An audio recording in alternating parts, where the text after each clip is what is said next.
বিল্লাহি মিনাশ শাইতানির রাজিম বিসমিল্লাহির রহমানির রহিম।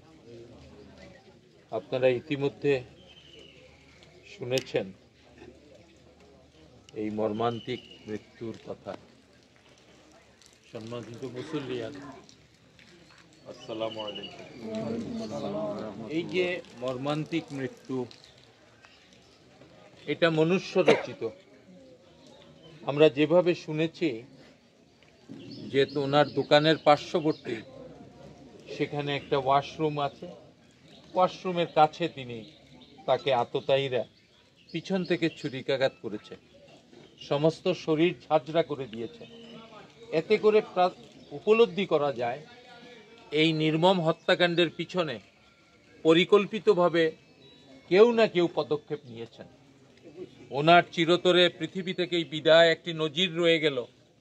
মানুষ নিরাপত্তাহীনতার মধ্যে বসবাস করছেন অনেকগুলো জায়গায়।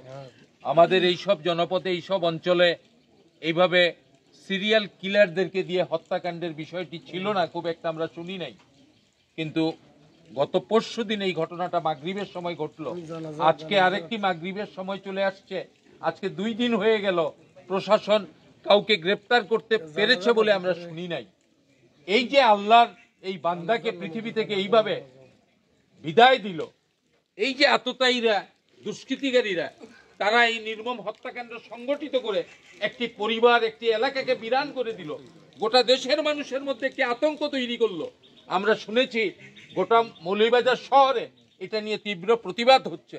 আজকে এই জানাজায় দাঁড়িয়ে আমরা বলছি সরকারের কাছে, প্রশাসনের কাছে, অনতিবিলম্বে যারা এই হত্যাকাণ্ডের সাথে যুক্ত, যারা হত্যাকাণ্ড সংগঠিত করেছে, তাদেরকে গ্রেফতার করে দৃষ্টান্তমূলক শাস্তির ব্যবস্থা করতে হবে।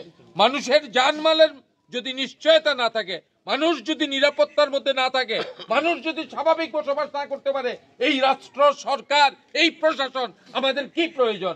কোনো প্রয়োজন নাই। সেই প্রেক্ষিত থেকে 2 দিন হয়ে গেছে আমরা এই বান্দাকে আল্লাহর কাছে বিদায় দিচ্ছি। আমরা জানাজা পড়ে বিদায় দিব, কিন্তু সমাজে এই হত্যাকাণ্ডের বিচারের ব্যবস্থা করতে হবে।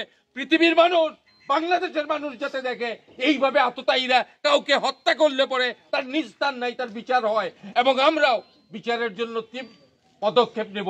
যারা ওনার আমরা জানি আততায়ীর হস্তে নিহত হলে পরে শহীদে মৃত্যুর দরজা। আমরা আল্লাহর কাছে দোয়া করছি তার শেষ পরিণতিটা যাতে শহীদি দরজায় হয়। পরিবার পরিজন আছেন, ছেলে মেয়ে স্ত্রীরা আছেন, আমাদের সান্ত্বনা দেওয়ার কোনো ভাষা নাই। তবুও বলছি আমরা তোমাদের পাশে আছি, আমরা তোমাদের পাশে থাকবো। আল্লাহ যাতে তাদেরকে সান্ত্বনা দেন, এবং শোকসন্তপ্ত পরিবারের প্রতি জাতীয়তাবাদী দলের পক্ষ থেকে আমি গভীর শোক প্রকাশ করছি, আত্মার মাগফিরাত কামনা করছি। সকলকে ধন্যবাদ। আসসালামু আলাইকুম। আল্লাহ তোমার বন্দারে আমরা হাতে ভাই বান্দিয়া তোমার কুদরতি দরবার সফিয়া তুমি মুনিবর দরবার হাত করলাম। আল্লাহ রাব্বুল আলামিন তোমার বন্দারে শহীদ হিসেবে কবুল আর মঞ্জুর আল্লাহ।